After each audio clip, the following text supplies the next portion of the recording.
الرحمن الرحیم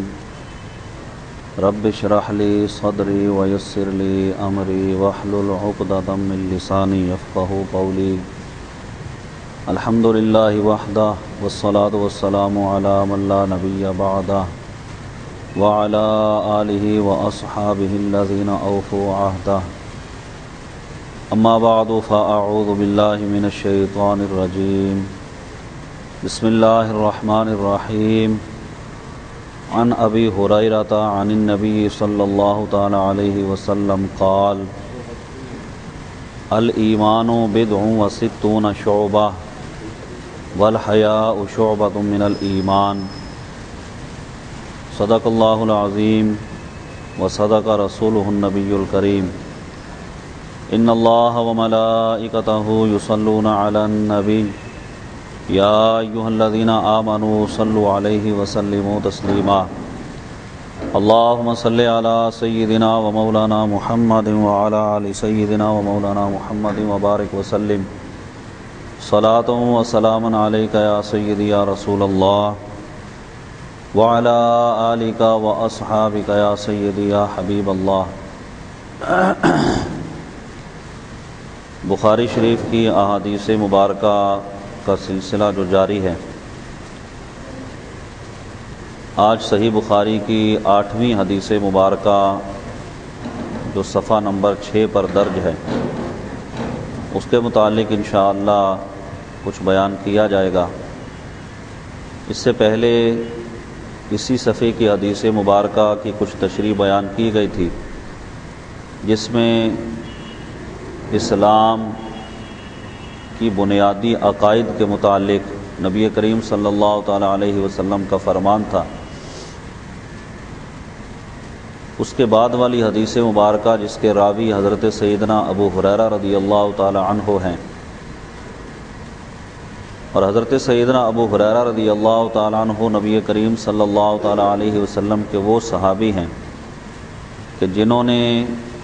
تمام صحابہ کرام میں سب سے زیادہ احادیث کو بیان کیا۔ اس کی ایک وجہ یہ خود بھی بیان کرتے ہیں کہ دیگر صحابہ کرام علیہم الرضوان اپنے کام کاج میں بھی مشغول رہتے تھے، اور پھر وقت نکال کر نبی کریم صلی اللہ تعالی علیہ وسلم کی مجلس میں آتے اور احادیث مبارکہ سیکھتے، لیکن میں ہمیشہ رسول اللہ صلی اللہ تعالی علیہ وسلم کی صحبت کو اختیار کرتا۔ اسی بنا پر کثیر احادیث کا ایک مجموعہ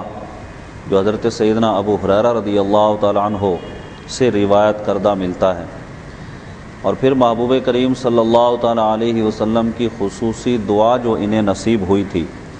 جب بارگاہ رسالت صلی اللہ تعالی علیہ وسلم میں عرض کیا، یا رسول اللہ صلی اللہ تعالی علیہ وسلم، احادیث مبارکہ آپ سے سنتا ہوں، کچھ احادیث بھول بھی جاتا ہوں، محو ہو جاتی ہیں، ذہن میں نہیں رہتی۔ اللہ کے محبوب صلی اللہ تعالی علیہ وسلم نے ارشاد فرمایا کہ اپنا دامن پھیلاؤ۔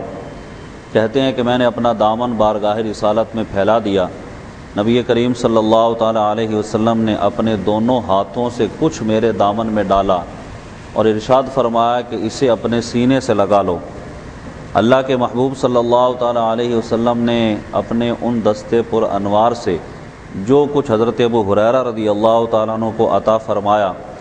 اس کا نتیجہ آپ خود بیان کرتے ہیں۔ کیونکہ اتنی کثیر احادیث انہوں نے روایت کی، تو کہتے ہیں کہ جب سے سرکار دو عالم علیہ الصلاۃ والسلام نے مجھے وہ چیز عطا فرمائی، اور وہ حافظے سے بڑھ کر کیا چیز ہو سکتی تھی جسے نبی کریم صلی اللہ تعالیٰ علیہ وسلم نے آپ کو عطا کیا، کہتے ہیں کہ خدا کی قسم اس دن کے بعد پھر میں کبھی کوئی حدیث نہیں بھولا۔ تو یہ رسول اللہ صلی اللہ تعالی علیہ وسلم کی وہ عطا تھی کہ جس کی بنا پر اتنی احادیث 5000 سے کچھ زائد احادیث آپ نے روایات کی۔ حضرت سیدنا ابو ہریرہ رضی اللہ تعالیٰ عنہ کی یہ حدیث جو بخاری میں موجود ہے، اس میں نبی کریم صلی اللہ تعالی علیہ وسلم کا فرمان آپ بیان کرتے ہیں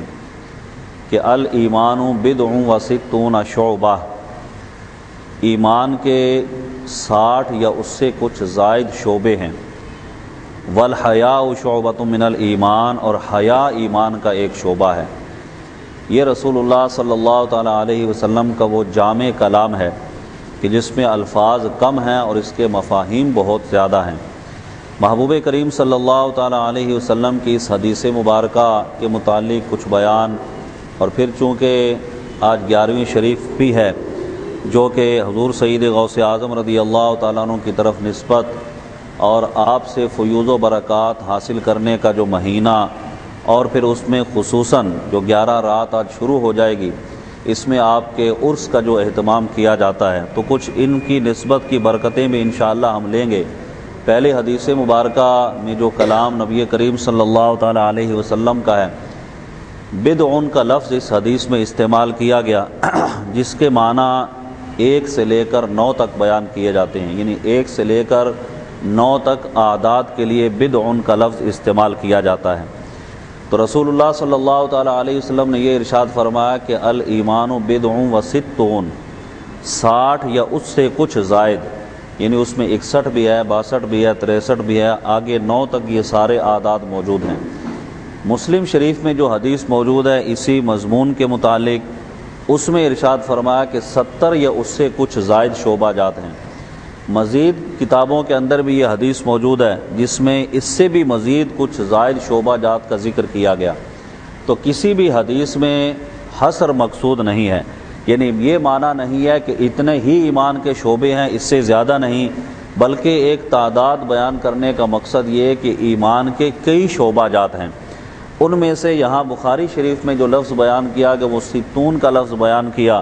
کہ 60 یا اس سے کچھ زائد شعبے ہیں، اور پھر خصوصیت کے ساتھ یہ ارشاد فرمایا کہ حیا بھی ایمان کا ایک شعبہ ہے۔ حالانکہ پہلے جو شعبہ جات بیان کیے ان میں بھی حیا شامل تھی، کیونکہ حیا کا تذکرہ یہاں پر الگ سے بیان کیا جا رہا ہے، لیکن جو ارشاد فرمایا کہ ایمان کے اتنے شعبہ جات ہیں، ان شعبہ جات کے اندر حیا بھی داخل ہے، لیکن رسول اللہ صلی اللہ تعالیٰ علیہ وسلم نے اس کو مزید الگ سے بیان فرمایا۔ اور کسی بھی حدیث میں یا قرآن مجید فرقان حمید کی کئی آیات مقدسات ایسی ہیں کہ جن میں پہلے ایک عام مضمون کا ذکر ہوتا ہے، لیکن پھر کسی خاص چیز کو الگ کر دیا جاتا ہے۔ اس چیز کو الگ کرنے سے مراد اس کی اہمیت مقصود ہوتی ہے کہ یہ چیز اتنی اہم ہے کہ مزید اس کو دوبارہ سے بیان کر دیا گیا۔ تو یہاں حیا کا تذکرہ نبی کریم صلی اللہ تعالیٰ علیہ وسلم نے دوبارہ سے ذکر کیا۔ اب جو شعبہ جات جن کا تعلق حدیث مبارکہ سے ہے، جس کا تذکرہ نبی کریم صلی اللہ تعالیٰ علیہ وسلم نے کیا، تو ایمان کے جو شعبہ جات ہیں ان میں تفصیل کے ساتھ محدثین کرام نے کلام کیا کہ وہ کون سے شعبہ جات ہیں۔ پہلے تو یاد رہے کہ شعبہ سے مراد خصائل ہیں، خصلتیں ہیں جو ایمان کی خصلتیں ہیں۔ ان میں سے کچھ کا تعلق انسان کے قلب کے ساتھ ہے، کچھ کا تعلق اس کے اعضاء کے ساتھ ہے، کچھ کا تعلق اس کی زبان کے ساتھ ہے۔ غرض کہ یہ سارے کے سارے شعبہ جات، ساری خصلتیں تعلق رکھتی ہیں جنہیں نبی کریم صلی اللہ تعالیٰ علیہ وسلم نے بیان کیا۔ تو ان میں اگر دیکھا جائے تو دل اور زبان کے ساتھ جن شعبہ جات کا تعلق ہے ان میں اللہ تبارک و تعالیٰ کی وحدانیت پر ایمان لانا، رسول اللہ صلی اللہ تعالیٰ علیہ وسلم کو رسول اور نبی تسلیم کرنا، خاتم النبیین انہیں ماننا، اور اس کے بعد دیگر انبیاء کرام پر ایمان لانا۔ پھر یہ جو دل کے ساتھ جن شعبہ جات کا تعلق ہے ان میں اللہ تبارک و تعالیٰ کی کتابوں پر ایمان، اس کے رسولوں پر ایمان، اس کے فرشتوں پر ایمان۔ غرض یہ کہ جو تعلیمات نبی کریم صلی اللہ تعالیٰ علیہ وسلم نے دیں ان تمام پر ایمان لانا، اس کا تذکرہ ان شعبہ جات میں کیا گیا۔ پھر اس کے بعد انسان کے جو ظاہری اعضاء ہیں جن کا تعلق دیگر ایمان کے شعبہ جات سے ہے، ان میں وہ تمام برے خصائل جن سے بچنے کا حکم دیا گیا، جھوٹ بولنا، غیبت کرنا، چغلی کرنا، دیگر گناہوں کے اندر ملوث رہنا، یہ وہ شعبے ہیں کہ جن سے بچنے کا حکم دیا گیا۔ اور وہ شعبہ جات کے جنہیں کرنے کا حکم دیا گیا ان میں اللہ تبارک و تعالیٰ کی طاعت و عبادت ہے، نبی کریم صلی اللہ تعالیٰ علیہ وسلم کی اطاعت ہے، حضور علیہ الصلاۃ والسلام کا اسوہ حسنہ ہے کہ جس پر عمل کرنا۔ پھر عبادات کے ساتھ ساتھ نوافل جو ہیں ان پر جو ہے وہ اللہ تبارک و تعالیٰ کا قرب حاصل کرنا، اور اس کے بعد پھر صدقات و خیرات ہیں، حسن اخلاق ہے، لوگوں کے ساتھ اچھائی کے ساتھ معاملات کرنا، بری چیزوں سے بچنا۔ غرض یہ کہ ان کی ایک طویل تفصیل محدثین کرام نے بیان کی کہ جو ایمان کے خصائل سے تعلق رکھتی ہے۔ یہ تمام چیزیں جو بیان کی اللہ کے محبوب صلی اللہ تعالیٰ علیہ وسلم نے، تو اس کے ساتھ حیا کا ذکر الگ سے کیا۔ اس حیا کا تذکرہ الگ سے کس بنا پر کیا گیا کہ شرم و حیا یہ انسان کے اندر ایک ایسا خاصہ ہے، انسان کے اندر ایک ایسا مادہ ہے کہ یہ شرم و حیا اسے گناہوں سے بھی روکتا ہے اور نیکیوں کی طرف بھی ابھارتا ہے۔ اس لیے نبی کریم صلی اللہ تعالیٰ علیہ وسلم نے اسے الگ سے بیان کیا کہ جس شخص کے اندر حیا موجود ہے وہ تمام کے تمام معاملات میں اللہ کا خوف رکھے گا، گناہوں سے بچے گا، نیکیوں کی طرف مائل ہوگا، اس لیے کہ یہ رسول اللہ صلی اللہ تعالیٰ علیہ وسلم ہی کا فرمان ابو داؤد شریف میں موجود ہے۔ سرکار ارشاد فرماتے ہیں کہ اذا لم تستحی فاصنع ما شئت، کہ کلام نبوت میں سے یہ بات بھی ہے کہ جب تجھ سے حیا نکل جائے تو جو چاہے کرتا رہے۔ جب جس کے دل کے اندر سے حیا نکل جاتی ہے تو وہ اس کا جو من میں آتا ہے وہ کرتا ہے۔ تو نبی کریم صلی اللہ تعالیٰ علیہ وسلم نے یہ ارشاد فرمایا کہ جس کے دل میں حیا باقی ہے وہ ہر معاملے میں اللہ اور اس کے رسول کی اطاعت کرے گا، اور جس کے اندر سے حیا نکل جائے گی وہ جو اس کا دل چاہے گا وہ کرے گا۔ اب وہ برائی کی طرف بھی مائل ہوگا، گناہوں کی طرف بھی مائل ہوگا، نہ اسے دنیا کا کوئی خوف ہوگا، نہ اسے آخرت کا کوئی ڈر ہوگا، نہ وہ اللہ سے ڈرے گا، نہ اس کے بندوں سے خوف رکھے گا۔ ہر معاملے میں وہ بے حیائی کے مظاہرے بھی کرے گا اور کسی طرح کا اسے خوف لاحق نہیں ہوگا۔ تو فرمایا کہ یہ کلام نبوت میں سے بات ہے کہ جب حیا نکل جاتی ہے تو پھر انسان کے دل میں جو آتا ہے وہ کرتا ہے۔ اللہ کے محبوب صلی اللہ تعالیٰ علیہ وسلم نے دوسری حدیث میں یہ ارشاد فرمایا کہ حیا ساری کی ساری بھلائی ہے، اور ایک حدیث میں حضور کا یہ مضمون بھی موجود ہے۔ سرکار ارشاد فرماتے ہیں کہ حیا یہ ایمان میں سے ہے، والایمان فی الجنہ، اور ایمان جنت میں لے کر جاتا ہے۔ چونکہ اس حدیث میں بھی ارشاد فرمایا کہ ایمان کی جو شاخیں ہیں ان میں سے حیا ہے، تو اب فرمایا کہ جس شخص کے دل میں حیا ہے، یہ حیا چونکہ ایمان کی شاخ ہے، اور ایمان جو ہے وہ انسان کو جنت میں لے کر جاتا ہے۔ اور فرمایا کہ فحش گوئی، بد زبانی، بے کلامی، اس طرح کی باتیں کرنا کہ جو شرم و حیا کے خلاف ہوں، فرمایا کہ وہ جفا میں سے ہیں اور جفا جہنم میں لے کر جاتی ہے۔ تو یہ انسان خود بھی اپنی حالت پر غور و فکر کرے کہ میرا کلام جو ہے وہ کتنا شرم و حیا کے مطابق ہے، میرا چلنا پھرنا، اٹھنا بیٹھنا، کسی سے ملاقات کرنا، یہ کتنا شرم و حیا کے مطابق ہے اور کس قدر شرم و حیا کے خلاف ہے۔ اگر ہم اپنے اس دور سے کچھ پیچھے چلے جائیں، پرانے بزرگان دین کی باتیں جب ہم سنتے ہیں تو یہ کلمات بھی سننے میں آتے ہیں کہ ایک وہ وقت تھا کہ جب باپ سامنے آتا تھا تو اولاد کی نگاہیں شرم سے جھک جایا کرتی تھیں، وہ آنکھیں اٹھا کر باپ کو دیکھ نہیں سکتا تھا، اس لیے کہ ادب و احترام، شرم و حیا اس کے اندر اتنی تھی۔ اور آج کے معاشرے میں آپ دیکھیں کہ باپ کی آنکھوں میں آنکھیں ڈال کر اولاد بات کرتی ہے۔ کیا وجہ ہوئی کہ وہ شرم و حیا جو انسان کے دل میں تھی وہ نکل گئی۔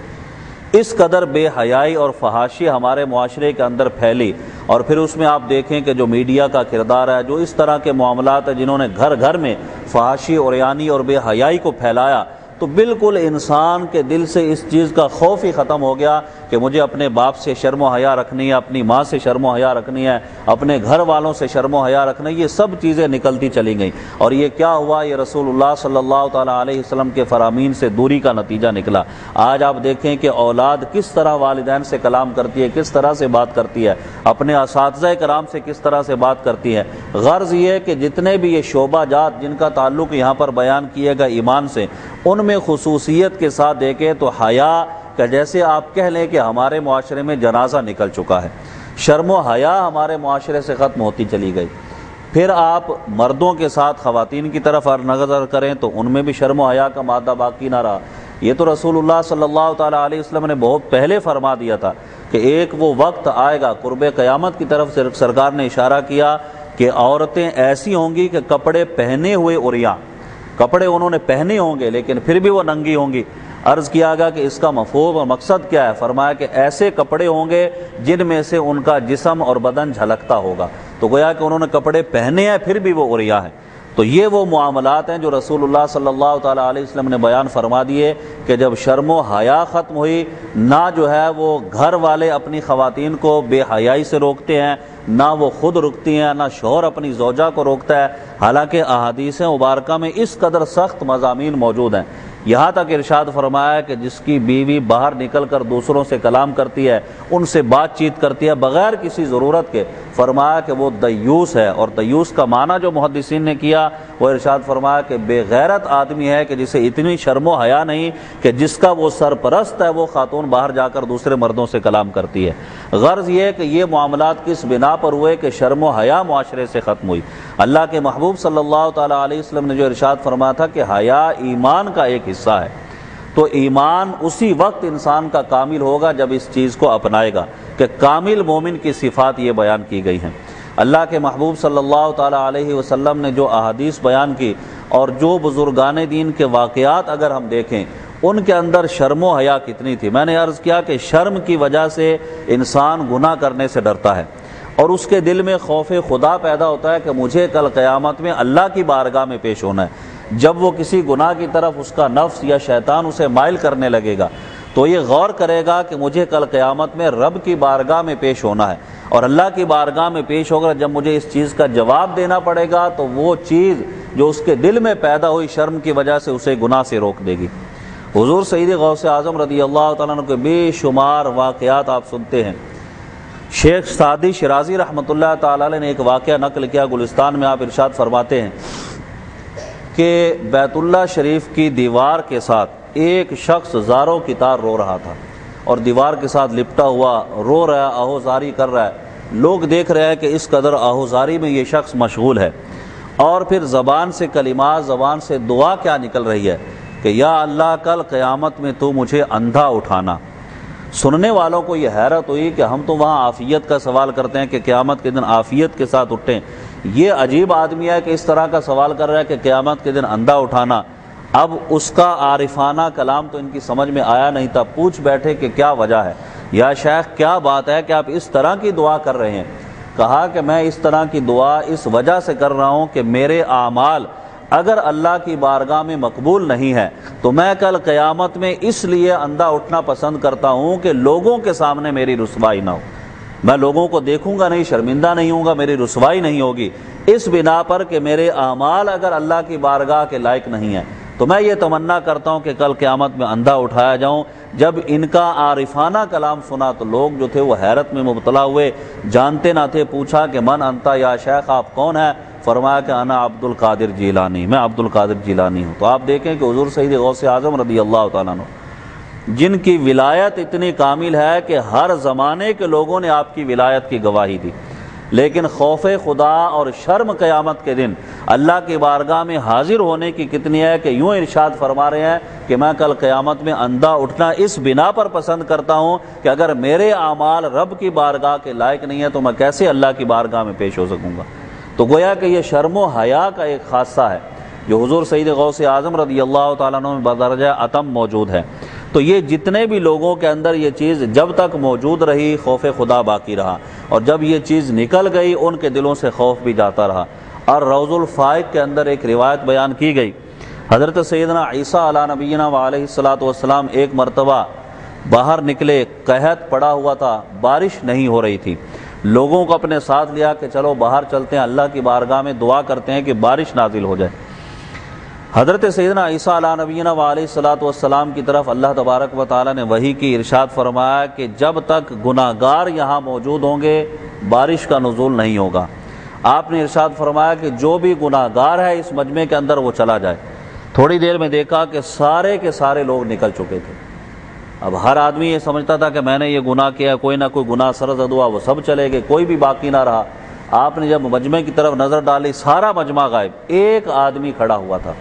حضرت سیدنا عیسیٰ علیہ نبینا وعلیہ الصلوۃ والسلام نے ارشاد فرمایا کہ اے شخص تو نے کیا کوئی گناہ نہیں کیا؟ جب غور کیا تو اس کی ایک آنکھ نہیں تھی۔ اس شخص نے کہا کہ یا نبی اللہ، اے اللہ کے نبی، بات دراصل یہ ہے کہ میں نے اپنی زندگی میں جہاں تک مجھے یاد پڑتا ہے اللہ کی ناراضگی کا کوئی بھی کام نہیں کیا، میں نے کبھی کوئی گناہ نہیں کیا۔ ہاں ایک مرتبہ ایسا ہوا کہ ایک اجنبیہ عورت کے پاؤں پر میری یہ نظر پڑ گئی، خوف خدا اس قدر مجھ پر لاحق ہوا کہ میں نے اپنی انگلی سے آنکھ کو باہر نکال دیا۔ کہ یہ آنکھ کہ جو اس اجنبیہ عورت کے پاؤں پر پڑی ہے تو پڑی کیوں ہے، اور اگر میری دوسری آنکھ پڑتی تو میں اسے بھی نکال دیتا، بس یہ ایک گناہ ہے جس کی وجہ سے میں نے اپنے اس عضو کو ہی ختم کر دیا۔ حضرت سیدنا عیسیٰ علیہ نبینا علیہ الصلوۃ والسلام رو پڑے، اتنا روئے کہ آپ کی داڑھی مبارکہ جو تھی وہ تر ہو گئی آنسوؤں سے۔ ارشاد فرمایا کہ اب تم دعا مانگو، میں تمہاری دعا پر آمین کہتا ہوں، کہ تمہارا مقام اللہ کی بارگاہ میں اتنا بڑا ہے، تمہارے اندر اتنا خوف خدا ہے، تمہارے اندر اتنی شرم و حیا ہے کہ تم کتنا گناہ سے بچنے والے ہو۔ اس نے عرض کیا کہ حضور آپ اللہ کے نبی، آپ دعا کریں۔ بس میں تو اس بنا پر یہاں رک گیا کہ آپ نے یہ ارشاد فرمایا تھا کہ گناہگار چلے جائیں، تو مجھے جو اپنا گناہ نظر آیا اس کی سزا بھی میں نے اپنے آپ کو دے لی تھی۔ حضرت سیدنا عیسیٰ علیہ نبینا علیہ الصلوۃ والسلام نے رب کریم کی بارگاہ میں دعا کی، وہ آدمی وہیں پر موجود تھا، آپ کی دعا کا اختتام ہونا تھا کہ رحمت الہی چھما چھم برسنے لگی۔ تو آپ دیکھیں کہ یہ شرم و حیا کا نتیجہ ہے۔ اللہ تبارک و تعالیٰ کا خوف یہ شرم و حیا کی وجہ سے آتا ہے۔ جب انسان کا دل شرم و حیا سے عاری ہو جائے، نہ اسے خوف خدا ہے، نہ اسے خوف مصطفیٰ ہے، نہ کسی طرح کی شرم ہے، نہ کوئی حیا ہے۔ دن لہو میں کھونا تجھے، شب نیند بھر سونا تجھے، شرم نبی خوف خدا یہ بھی نہیں وہ بھی نہیں۔ امام اہل سنت یہ ارشاد فرماتے ہیں کہ آدمی سارا دن لہو و لغویات میں مصروف رہتا ہے، رات کو سو جاتا ہے، نہ اسے اللہ کا خوف ہے، نہ اسے نبی کی کوئی شرم ہے کہ اللہ کی عبادت میں مصروف ہو، رسول اللہ صلی اللہ علیہ وسلم کی سیرت طیبہ پر عمل کرے۔ جب ان چیزوں سے دور ہوگا تو اب تکالیف اور مصائب اور بیماریاں، وبائیں، طرح طرح کے معاملات ایسے آئیں گے کہ انسان ہر طرف سے اپنے آپ کو پریشان سمجھے گا۔ اور آپ دیکھیں ہمارے معاشرے میں یہ ساری مصیبتیں، بلائیں اور تکالیف کس بنا پر ہیں؟ مانا کہ اللہ تبارک و تعالیٰ کی طرف سے رحمتوں کا بھی نزول ہوتا ہے، اس کی طرف سے آزمائشیں بھی آتی ہیں، لیکن قرآن مجید فرقان حمید میں اللہ تبارک و تعالیٰ نے صاف ارشاد فرما دیا۔ ہماری آپ عادت دیکھیں نا، بندوں کی عادتیں کتنی بگڑ چکی کہ جب تک اس پر انعامات ہوتے رہتے ہیں، جب تک کوئی مصیبت کوئی تکلیف نہیں آتی، یہ ہر چیز سے غافل رہتا ہے۔ اللہ کی عبادت سے بھی غافل ہے، تو نماز سے بھی غافل ہے، روزے سے بھی غافل ہے، دور مطلب پڑا ہوا ہے اور گناہوں میں مصروف ہے۔ اور جب کوئی آزمائش آ جاتی ہے، کوئی تکلیف آ جاتی ہے، کسی بیماری میں پھنس جاتا ہے، کسی مقدمے میں پھنس جاتا ہے، پھر شکوے شکایت زبان پر لے کر آتا ہے کہ مجھ سے کون سا گناہ ایسا ہوا کہ میرے اوپر ہی یہ ساری مصیبتیں آ گئیں۔ حالانکہ اگر دیکھا جائے تو قرآن کیا ارشاد فرماتا ہے، ظہر الفساد فی البر والبحر بما کسبت ایدی الناس، کہ یہ بحر و بر کے اندر جو فساد برپا ہوتا ہے، یہ جو طوفان آتے ہیں، سیلاب آتے ہیں، زلزلے آتے ہیں، طرح طرح کی وبائیں پھوٹتی ہیں، مصائب و آلام آتے ہیں، فرمایا کہ یہ اور کچھ نہیں، بما کسبت ایدی الناس، یہ تمہارے اپنے ہاتھوں کی کمائی ہے، جو تم کرتے ہو اس کا نتیجہ تمہارے سامنے آتا ہے۔ اس لیے کہ رسول اللہ صلی اللہ تعالیٰ علیہ وسلم نے دین اسلام کی وہ چیزیں بیان کر دیں، وہ ساری خصلتیں بیان کر دیں کہ اگر ان پر عمل کرو گے اللہ تبارک و تعالیٰ اپنی رحمتوں کے منہ تمہارے لیے کھول دے گا۔ اور ظاہر سی بات ہے کہ نماز پڑھنے کی بھی برکتیں ہیں، روزہ رکھنے کی بھی برکتیں ہیں، سچ بولنے کی بھی برکتیں ہیں، شرم و حیا طاری رکھنے کی بھی برکتیں ہیں، ہر نیک عمل کی برکتیں ہیں۔ اور جب بندہ ہر نیک عمل کی کوشش کرتا ہے، ساری برکات اسے ملتی ہیں، اور جب ان تمام اعمال کو چھوڑ دیتا ہے تو اسی طرح پھر اللہ تبارک و تعالیٰ کی طرف سے کچھ نہ کچھ سزائیں بھی اس پر آتی ہیں، تو اس پر اسے اپنے آپ کو ہی ہر طرح سے ملامت کرنی چاہیے کہ میری ہی غلطی اور کوتاہی ہے جس کی وجہ سے یہ مصیبت آئی۔ اس لیے کہ نیک کاموں کی نسبت اللہ کی طرف کرنی چاہیے اور برائی کی نسبت ہمیشہ اپنے نفس کی طرف کرنی چاہیے۔ قرآن مجید فرقان حمید میں بھی اسی کی تعلیم دی گئی۔ تو نبی کریم صلی اللہ تعالیٰ علیہ وسلم نے جو ارشاد فرمایا کہ حیا یہ ایمان کا ایک شعبہ ہے، تو محدثین کرام یہ بھی ارشاد فرماتے ہیں کہ جس آدمی کے دل میں حیا ہے، جو اپنے آپ کو حیا پر لازم کر لیتا ہے، فرمایا کہ وہ جتنے بھی ایمان کے شعبے ہیں جن کا تذکرہ اس حدیث میں کیا گیا، اللہ تبارک و تعالیٰ ان سب پر اس کو عمل کرنے کی توفیق دے دیتا ہے۔ تو یہ شرم و حیا ایسی چیز ہے کہ یہ انسان کو ہر مقام پر کامیاب رکھتی ہے، اور بے حیا انسان کو ہر جگہ پر جو ہے وہ تباہ و برباد کرتی ہے۔ یہاں تک حضرت ابراہیم بن میسرہ رضی اللہ تعالیٰ عنہ فرماتے ہیں، ایک بزرگ ہیں، کہتے ہیں کہ بے حیائی، بد کلامی، فحش گوئی، اس طرح کی باتیں کرنے والا معاذ اللہ اس بات سے ڈرے کہ کل بروز قیامت کہیں اسے کتے کی صورت میں نہ اٹھا دیا جائے۔ تو آپ دیکھیں کہ آج گالی کس کی زبان پر گالی نہیں، اللہ جسے محفوظ فرمائے۔ بات بات پر انسان گالیاں بکنے لگتا ہے، بات بات پر فحش گوئی کا مظاہرہ کرتا ہے، ہر طرح کے معاملے میں خرابیاں پیدا ہو چکی ہیں۔ نوجوان اس مقام پر بیٹھتے ہیں جہاں باتوں میں انہیں لذتیں محسوس ہوتی ہیں، حالانکہ یہی چیزیں ان کی تباہی اور بربادی کو لے کر آتی ہیں، اور پھر ان لذتوں کی باتیں خود کرنے کے لیے مطلب اس طرح کے موضوعات کو چھیڑ دیا جاتا ہے۔ ہمارے معاشرے میں آپ دیکھیں کسی کی شادی ہو، کسی کا نکاح ہو، دوسرے دن ہی اس کے پاس بیٹھ جاتے ہیں اور معاملات پوچھنے لگتے ہیں۔ یہ اس قدر بے حیائی کے معاملات ہیں کہ نبی کریم صلی اللہ تعالیٰ علیہ وسلم نے ارشاد فرمایا کہ وہ بہت برا شخص ہے کہ جو رات کو اپنی بیوی کے پاس اور دوسرے دن اس کے معاملات دوسروں کے سامنے بیان کرے۔ غرض یہ کہ یہ ساری چیزیں کس بنا پر کہ یہ بے حیائی جو پھیلی اور انسان جو ہے وہ مطلب اس قدر بے حیائی کی طرف بڑھا کہ ان تمام چیزوں کو بھول جاتا ہے کہ میں اگر باتیں بتا بھی رہا ہوں تو کس کی باتیں بتا رہا ہوں، جس کے چھپانے کا اسے حکم دیا گیا تھا۔ رسول اللہ صلی اللہ تعالیٰ علیہ وسلم نے ان تمام چیزوں کی تعلیمات دی ہے۔ غرض یہ کہ یہ بے حیائی انسان کو برائی کی طرف لے کر جاتی ہے اور برائی جہنم کا راستہ دکھاتی ہے، اور شرم و حیا انسان کو یہ اس چیز کی طرف لاتا ہے کہ وہ دنیا میں بھی کامیاب ہے، آخرت میں بھی کامیاب ہوگا، کہ جب اسے اس چیز کا خوف ہوگا، شرم ہوگا کہ مجھے اللہ کی بارگاہ میں پیش ہونا ہے، وہ گناہ کرنے سے بھی بچے گا، فحش گوئی سے بھی بچے گا، بری باتوں سے بھی بچے گا۔ تو رسول اللہ صلی اللہ تعالیٰ علیہ وسلم نے جو ارشاد فرمایا کہ ایمان کے اتنے شعبہ جات ہیں جن میں سے حیا بھی ایمان کا ایک شعبہ ہے، تو یہ ایسی عظیم خصلت ہے جو آپ نے دیکھا کہ حضور سید غوث اعظم رضی اللہ تعالیٰ عنہ کی ذات میں بھی بدرجہ اتم موجود ہے، اور یہ تو اولیاء کاملین میں سے ہیں۔ ان کا کچھ ذکر خیر کرتے ہیں تاکہ ان کی نسبت سے بھی کچھ برکتیں حاصل ہو جائیں۔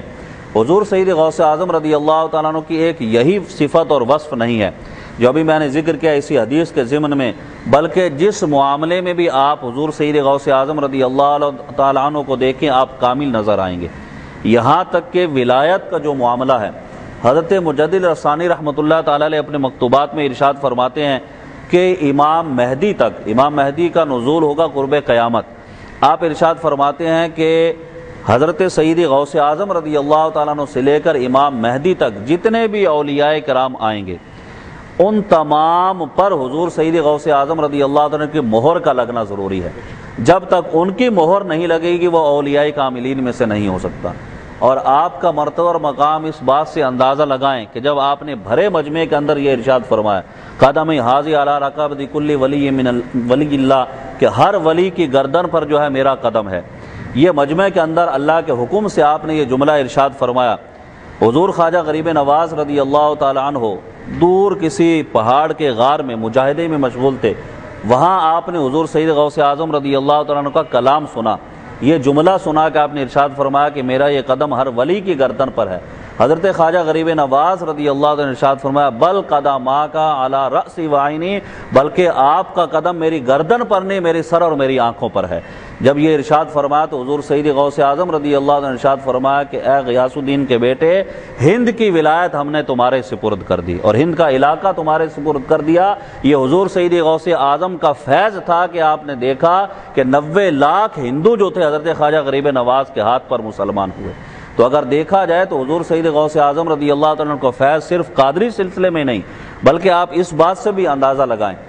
کہ 11ویں شریف یہ صرف قادری حضرات ہی نہیں کرتے، چشتی کو اگر آپ دیکھیں وہ بھی 11ویں شریف کا سلسلہ کر رہا ہے، سور وردی کو دیکھیں وہ بھی 11ویں شریف کا سلسلہ کر رہا ہے، نقش بندی حضرات کو دیکھیں وہ بھی 11ویں شریف کا سلسلہ، ہر آدمی جو ہے وہ حضور سید غوث اعظم رضی اللہ تعالیٰ عنہ کے فیض کو پاتا ہے۔ پھر آپ یہ اس بات سے اندازہ لگائیں حضور سید غوث اعظم رضی اللہ تعالیٰ عنہ کی مقبولیت کا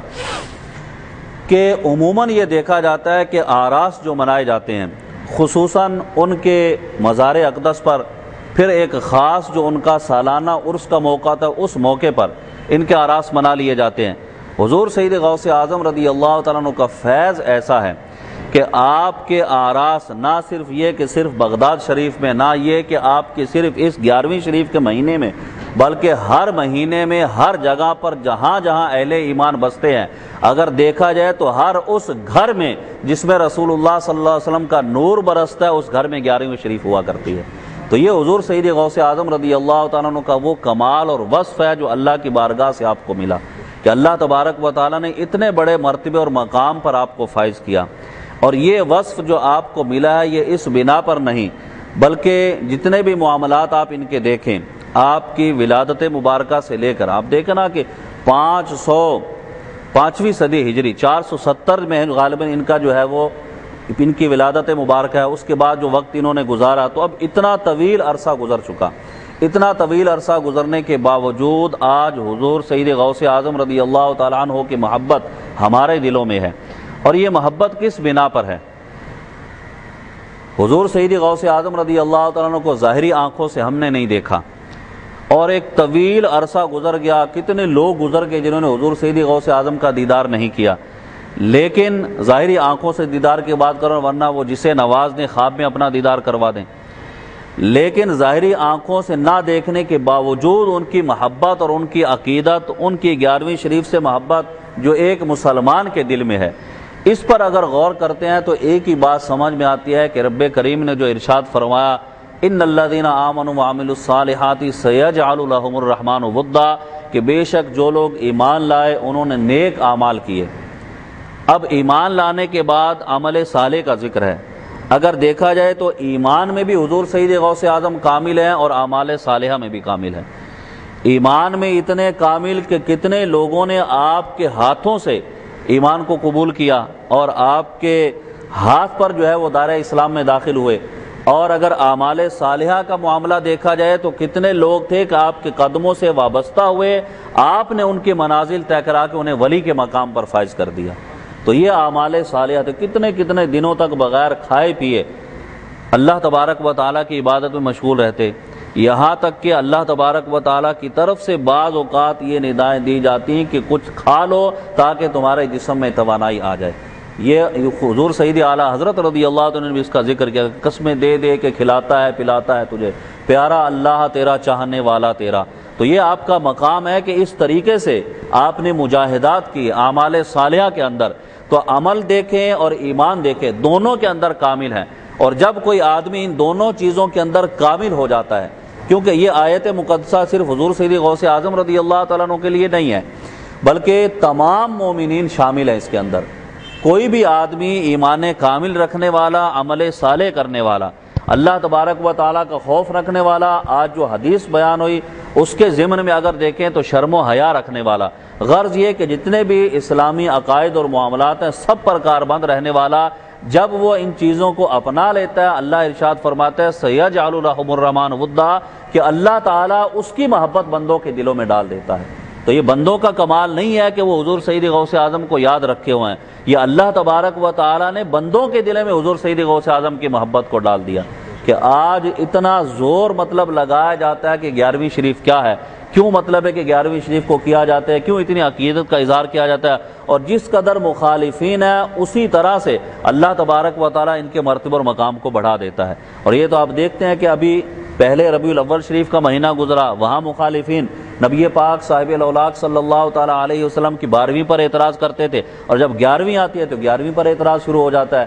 لیکن اللہ تبارک و تعالیٰ جس کے مقام کو بلند کرے اسے کون کم کر سکتا ہے۔ وَرَفَعْنَا لَكَ ذِكْرَكَ، یہ نبی کریم علیہ الصلوۃ والسلام کا مقام ہے، اور حضور سید غوث اعظم کا کیا مقام ہے کہ امام اہل سنت ارشاد فرماتے ہیں وَرَفَعْنَا لَكَ ذِكْرَكَ، کا ہے سایہ تجھ پر، بول بالا ہے تیرا، ذکر ہے اونچا تیرا۔ تو چونکہ حضور نبی کریم علیہ الصلوۃ والسلام کی اولاد میں سے آپ ہیں، حسنی حسینی سید ہیں، تو گویا کہ ان کا فیض کرم ایسا ہے کہ اللہ تبارک و تعالیٰ نے آپ کو بھی اتنا بڑا مرتبہ اور مقام عطا فرما دیا۔ یہ کہا جاتا ہے یہ آپ کو کیا پتا کہ ان کے معاملات کیا تھے، وہ کس قدر مطلب عمل کرتے تھے، کیسے تھے، کون جانتا ہے حضور سید غوث اعظم کے بارے میں۔ تو ایک حدیث اپنے پیش نظر رکھیں،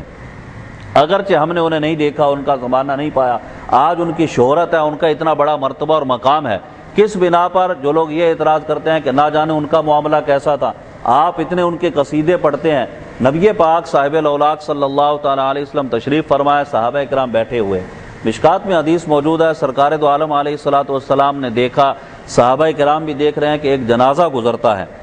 صحابہ کرام آپس میں باتیں کرتے ہیں کہ کتنا اچھا آدمی تھا، اچھے اچھے کام کرتا تھا، اچھائی کی طرف مائل تھا۔ نبی کریم صلی اللہ تعالیٰ علیہ وسلم نے ارشاد فرمایا کہ واجبت، اس پر واجب ہو گئی۔ پھر تھوڑی دیر کے بعد ایک جنازہ گزرا، اب آپس میں انہوں نے بات کی کہ برا آدمی تھا، لوگ اس کی شر سے بھی ڈرتے تھے۔ نبی کریم صلی اللہ تعالیٰ علیہ وسلم نے ارشاد فرمایا کہ واجبت، واجب ہو گئی۔ سیدنا عمر فاروق رضی اللہ عنہ نے عرض کیا یا رسول اللہ صلی اللہ تعالیٰ علیہ وسلم کیا چیز واجب ہو گئی؟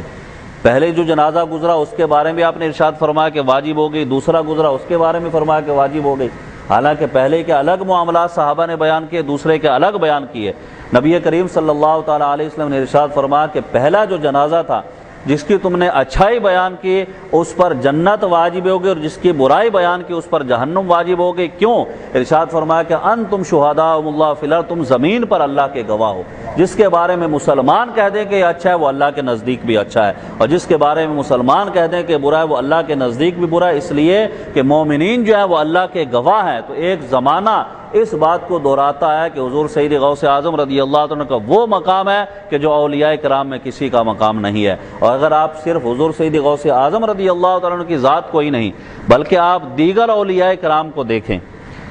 لوگ یہ کہتے ہیں کہ ان کے مراتب اور مقام آج آپ اتنے بیان کرتے ہیں، پہلے انہیں کون جانتا تھا؟ تو اگر پہلے انہیں کوئی نہیں جانتا تو آپ اپنے کسی بڑے کو اتنا مرتبہ دلوا کر تو دیکھیں۔